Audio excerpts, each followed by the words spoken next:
ආයුෂ බොහෝ වේවා. වණකම් අස්සලාමු අලයිකුම්. මං චාම්පික. අදත් ඔබට සුබම සුබ දවසක් අපි ලෝකයෝ වෙතින්. ලෝකයේ දෙවන සහ තෙවන විශාලතම ආර්ථිකයන් වන චීනය සහ ජපානය අතර අවුරුදු ගණනාවක් තිස්සේ පැවති ඓතිහාසික සහ භූදේශපාලනික නොසන්සුන්තාවයන් මේ වෙද්දී අතිශයින්ම අවදානම් මට්ටමකට වර්ධනය වෙලා තිබෙන්නේ.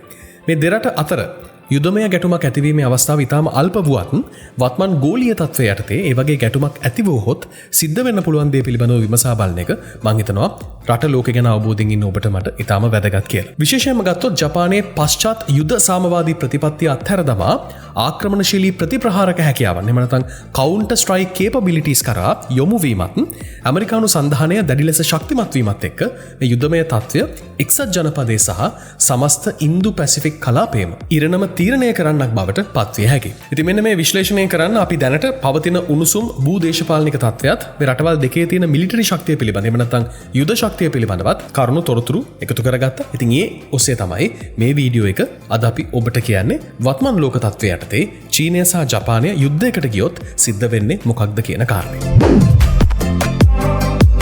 යුද්ධයේ මූලාරම්භය. චීනය සහ ජපානය අතර ගැටුම් උත්සන්න වෙලා තියෙන ප්‍රධාන ක්ෂේත්‍ර තුනක් තියෙනවා. පළවෙනි එක තමයි නැගෙනහිර චීන මුහුදේ පිහිටි ජපානය විසින් පාලනය කරනු ලබන සෙන්කාකු දූපත්. මේක චීනය විසින් හඳුන්වන්නේ ඩයෝයු කියලා. කොහොමවත් සෙන්කාකු දූපත් තමයි පළවෙනිම හේතුව විදිහට නැත්නම් පළවෙනි ක්ෂේත්‍රය විදිහට හඳුන්වන්නේ. දෙවෙනි එක තමයි 1839 ඉඳන් 1949 දක්වා චීනය පැත්තෙන් ගත්තොත් ඒක අර අපකීර්තියේ සියවස කියලා හඳුන්වන කාලය ඇතුලේ පළමු හා දෙවන චීන ජපාන් යුද්ධ. චීනයේ විදේශ කටයුතු අමාත්‍යාංශය පවා ජපානයේ ඇමරිකානු ආරක්ෂක සහයෝගීතාවය පිළිබඳ ගැටලුව ප්‍රධාන සංවේදී කාරණයක් විදිහටත් මේකෙදී හඳුන්වා දීලා තියෙනවා. අන්තිම සහ වඩාත්ම දැවෙන ගැටුම් තැන තමයි අපි අද කතා කරන එහෙම නැත්නම් මෑත කාලිනව වැඩිපුර කතාබහට ලක් වෙන අපිට ඇහෙන තායිවානය.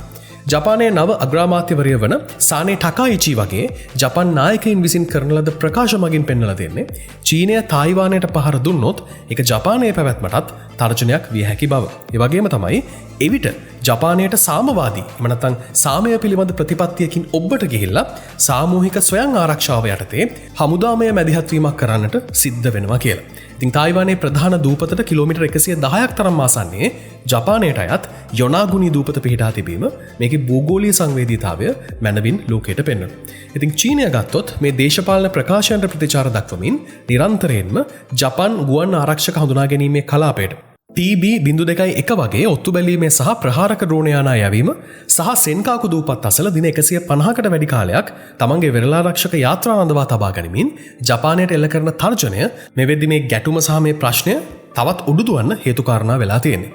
මේ අලු කලාප එහෙම නැත්නම් ග්‍රේ සෝන් උපක්‍රම මගින් චීනය උත්සාහ කරන්නේ යුද්ධයක් නැතිව ජපානය බියගැන්වීමට කියලා තමයි ජපානයේ පැත්තෙන් ප්‍රකාශ සඳහන් වෙන්නේ. චීනයේ තියෙන දැවැන්ත යුදමය ශක්තිය යම් හේකින් මේ නොසන්සුන්කම යුද්ධයක් දක්වා වර්ධනය වුවහොත් චීනය සතුව තියෙන අති විශාල ප්‍රමාණාත්මක වාසිය ඔවුන්ට සෑහෙන වාසියක් වෙන්න ඉඩ තියෙනවා මේ වෙලාවේදී යුදමය ශක්තිය අතින්. Global Firepower Index එකට අනුව චීනය ලෝකයේ 3 වන විශාලතම හමුදාව විදිහටයි සඳහන් වෙන්නේ. ජපානය මේ ලිස්ට් එකේ ඉන්නේ 8 වෙනි ස්ථානයේ. අපි ඔබට මේ පෙන්නන්නේ මේ ලිස්ට් එක. මේකේ ඔබට තේරෙනවා ඇති මේකේ ආරක්ෂක අයවැය ගත්තොත් 2024 වර්ෂයේදී චීනය ඇමරිකානු ඩොලර් බිලියන 236,314 ප්‍රමාණයක් තමන්ගේ ආරක්ෂක අයවැය විදිහට වෙන් කරලා තිබුණා. ජපානයේ අතර වෙන් කරලා තියෙන්නේ ඇමරිකානු ඩොලර් බිලියන 55-59 අතර ගාණක්. ඉතින් මේ විදිහට ගත්තොත් ආසන්න වශයෙන් චීනය වෙන් කරපු මුදලින් පහෙන් එකක්වත් ජපානය වෙන් කරලා නැහැ කියන කාරණය ඔබට තේරෙන්න ඕනේ. ඊට පස්සේ අපි ගත්තොත් මේ යුදමය ශක්තිය යටතේ චීනයේ ක්‍රියාකාරී බටයන් ගණන ඔවුන් මිලියන 2කටත් වැඩි කියලා තමයි සඳහන් වෙන්නේ. ජපානයේ පැත්තට ගියොත් ලක්ෂ 2ක් වගේම නැත්නම් ලක්ෂ 2.5කට ආසන්න ගාණක් තමයි ඔවුන්ගේ යුදමය ශක්තිය විදිහට ක්‍රියාකාරී බටයන් ගණන සඳහන් වෙන්නේ.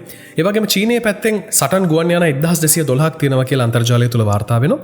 ජපානයේ පැත්තට ගියොත් ඒක සඳහන් වෙන්නේ 217යි කියලා. මුළු නාවික බලය ගත්තොත් චීනය ප්‍රධාන නෞකා වාහක 3ක් ඇතුළුව අනෙකුත් නාවික යානා 754ක් තියෙනවා කියලා සඳහන් වෙනවා. ජපානයේ පැත්තට ගියොත් හෙලිකොප්ටර් වාහක 4ක් ඇතුළුව මුළු නාවික බලය සඳහන් වෙන්නේ 159ක් විදිහට. ඒ කියන්නේ නැව් තියෙන 159යි හෙලිකොප්ටර් වාහක 4ක් එක්ක.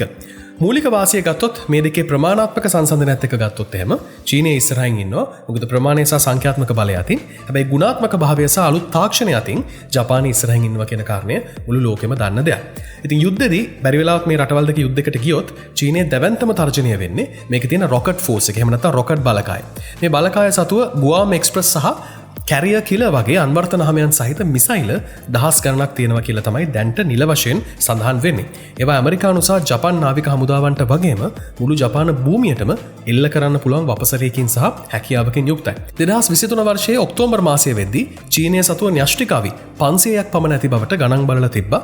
ඒක තමයි යුද්ධයේ තියෙන අවසාන අවදානම ලෝකෙට වැඩි වැඩියෙන් පෙන්눔 කරේ. ඉතින් චීනය තමන්ගේ විශාලත්වය සහ යුද්ධමය වියදම් මගින් ජපානයට එරෙහිව දැවැන්ත ප්‍රමාණාත්මක පීඩනයක් සංඛ්‍යාත්මකව ගත්තොත් ඇත්තටම එල්ල කරන්න සමත් වෙයි මේ රටවල් දෙක යුද්ධයකට ගියොත්. ජපානයේ පරිවර්තනය, ගුණාත්මක භාවය සහ තාක්ෂණික වාසිය.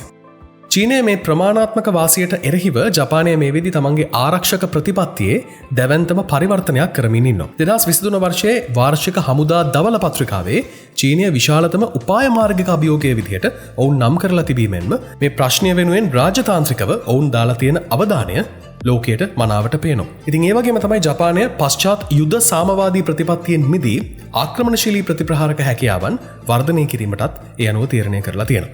ඉතින් ජපානයේ මේ උපාය මාර්ගික එහෙම නැත්නම් ස්ට්‍රැටජික් මාරුවට ප්‍රධාන වශයෙන්ම හේතු වෙලා තියෙන්නේ තාක්ෂණික ආයෝජනයන් කියලා තමයි ජපානයේ පැත්තෙන් වාර්තා වෙන්නේ. ඒකදී ඔවුන් විශේෂයෙන්ම කතා කරන අලුත් මිසයිල් හැකියාවන් වෙනුවෙන් ඔවුන් ඉන්වෙස්ට් කරනවා කියලා එහෙම නැත්නම් ආයෝජනය කරනවා කියලා. ඒකදී තමන්ගේ හමුදා වියදම 2027 වෙද්දී ඇමරිකානු ඩොලර් බිලියන 62.5ක් දක්වා 62.5ක් දක්වා වැඩි කරන්නත් මේ වෙද්දී යෝජනා කරලා තියෙනවා. ඉතින් ඒ යටතේ අවුරුද්දෙන් අවුරුද්ද මේ වාර්ෂිකව වැඩි කරන්න යන මුදලින් ඇමරිකාවෙන් ටොමහෝක් ක්‍රූස් මිසයිල් 400ක් මිලදී ගැනීමටත් ඩොලර් බිලියන 2.35ක ගිවිසුමක් මේ වෙද්දී අත්සන් කරලා තිබෙනවා. මේක ජපානයට ප්‍රතිප්‍රහාරක හැකියාවන් ලබා දෙන ප්‍රධාන ආයුධයක් බවටත් පත්වේවි ඉස්සරහා යුද්ධමය තත්ත්වයක් ප්‍රකාශයට පත් වුණා. ඊළඟ කාරණය තමයි ගුවන් හා නාවික ශක්තිය පිළිබඳව ඔවුන් දාන අවධානය. ඉසුමෝ පන්තියේ හෙලිකොප්ටර් වාහක යුගලයක් ඒක අපි සඳහන් වෙන්නේ අන්තර්ජාලයේ JS කාගා සහ KS ඉසුමෝ කියලා F-35B Lightning II බහුකාර්ය සටන් ජෙට් යානා ක්‍රියාත්මක කළ හැකි ගුවන් යානා වාහක බවට මේ වෙද්දී ඔවුන් වැඩි දියුණු කරලා තියෙනවා කියලාත් සඳහන් වෙනවා. F-35B කියලා කියන්නේ චීන අවි ගබඩාවේ තියෙන ඕනෑම දෙයකට වඩා උසස් පස්වෙනි පරම්පරාවේ ප්‍රහාරක යානාවක් ජපානය සතුව තිබෙන. ජපානය එතනිනුත් ඉස්සරහට ගිහිල්ලා අලුත් විශාල ඉන්ටිග්‍රේටඩ් ඒජිස් පද්ධති සහිත නෞකා තැනීම සඳහා ඩොලර් බිලියන 8.78ක් මේ වෙද්දී ඔවුන්ගේ අයවැයෙන් වෙන් කරලා තියෙනවා කියලාත් සඳහන් වෙනවා. අන්තිම කාරණය තමයි ඔවුන්ට මොකද්ද තියෙන තාක්ෂණික තුරුම්පුව කියන කාරණය. මෙතනදී තමයි ඇමරිකාව මේ පිට්ටනියට එන්නේ. ඒක අන්තර්ජාලයේ මාධ්‍ය වාර්තා කරලා තියෙන්නේ ද ට්‍රම්ප් කාඩ් කියලා. චීනය සතුව තියෙන DF-17 වගේ හයිපසොනික් මිසයිල් වලට එරෙහිව ජපානයේ සතු විශාලතම ආරක්ෂාව වෙන්නේ ජපානයේ සතුව තියෙන අලුත්ම තාක්ෂණික ආයුධය. 2023 ඔක්තෝබර් මාසයේ වෙද්දී ජපානය මුහුද හරහා මධ්‍යම ප්‍රමාණයේ සමුද්‍රීය විද්‍යුත් චුම්බක දුම්රිය තුවක්කුවක්. එහෙම නැත්නම් මේක ඉංග්‍රීසි වලින් සඳහන් වෙන්නේ අන්තර්ජාලයේ the medium caliber maritime electromagnetic railgun කියලා. මේ වගේ එකක් සාර්ථකව පරීක්ෂා කරපු ලෝකයේ පළමු රට බවටත් ඉතිහාසගත වුණා. මේකේ තියෙන භයානකම කාරණය තමයි මේ රේල් ගන් එකට ශබ්දයේ වේගය වගේ 5 ගුණයක් ඉක්මවා ගමන් කරන එහෙම නැත්නම් ඒ තරම් වේගයකින් ගමන් කරන හයිපර්සොනික් මිසයිල් වලට පවා අභියෝග කරන්න පුළුවන් තරම් අධික වේගයකින් ප්‍රක්ෂේපණ වෙඩි තබන්න තියෙන සුවිශේෂී හැකියාව. මේක යුද්ධයේ තීරණාත්මක තාක්ෂණික වාසියක් වෙනු ඇති බව තමයි යුද්ධ විශ්ලේෂකයන් මේ වෙද්දී අනාවකේ පළ කරන්නේ. මීට අමතරව ගත්තොත් ජපානය සහ ඇමරිකාව the glide phase interceptor කියන හයිපර්සොනික් මිසයිල් ආරක්ෂක පද්ධතියක් ඒකාබද්ධව සංවර්ධනය කරමින් ඉන්නවා කියලාත් මාධ්‍ය වාර්තා කළා. මේ වෙද්දී ඒක කොහොමත් අන්තර්ජාලය තුල සඳහන් වෙනවා නිල වශයෙන් ඇමරිකාව ජපානයට ලබා දීලා තියෙනවා කියලාත් ඇතැම් මාධ්‍ය තුල. ඉතින් කොහොම වුණත් අවසාන වශයෙන් චීනය සහ ජපානය අතර යුද්ධයක් ඇති වුණොත් ඒක ද්විපාර්ශ්වික ගැටුමක් විදිහට නවතින්නේ නැහැ. ජපානය තමන්ගේ ආරක්ෂාව සඳහාම ගොඩනගාගෙන තියෙන මේ alliances එහෙම නැත්නම් සන්ධාන ජාලය යුද්ධයේ තීරණාත්මක සාධකයක් බවට පත් වෙනවමයි. මේකදී එක්සත් ජනපදයේ මැදිහත් වීම විශේෂයෙන්ම කතා කරන්න ඕනේ. ඒ වගේම ඉන්දු පැසිෆික් නේටෝව ගැනත් මාධ්‍ය වාර්තා කරනවා මේක තීරණාත්මක වෙයි කියලා. ඒ වගේම තමයි ගෝලීය ආර්ථිකය පැත්තෙන් ගත්තොත් බැරි වෙලාවත් යුද්ධයකට ගියොත් මේ රටවල් දෙක ඒකේ ප්‍රතිවිපාක ජපානයට සහ චීනයට විතරක් සීමා වෙන්නේ නැහැ. මේ රටවල් දෙක ගෝලීය වෙළඳාමේ සහ මේ සැපයුම් දාමවල එහෙම නැත්නම් සප්ලයි චේන් එකේ කොඳුනාරටිය විදිහට මේකට ගැටුමක් ඇති වෙච්ච ගමන්ම ඒකේ බලපෑම ඉතුරු රටවල් වලටත් අනිවාර්යයෙන්ම ශනිකව බලපානවා. මෙතනදී ජාත්‍යන්තර මාධ්‍ය වාර්තා කරන්නේ මුල් අවධිය සහ ඊළඟට උග්‍ර වෙන්න පුළුවන් සීමා අවධි කිහිපයක් ගැන. මේකදී මුල් අවධියේදී වෙළඳ යුද්ධයක් චීනය සහ ජපානයේ විදුලි බල සහ sannivedana පද්ධති ඉලක්ක කරගත් දැවන්ත සයිබර් ප්‍රහාර ඒ වගේම ෂැන්හයි වගේ නගරවල ජපාන් කර්මාන්ත ශාලාවලට කඩාවැදීම් වගේ දේවල් සිද්ධ විය හැකි බවට අනාවකේ පළ වෙනවා.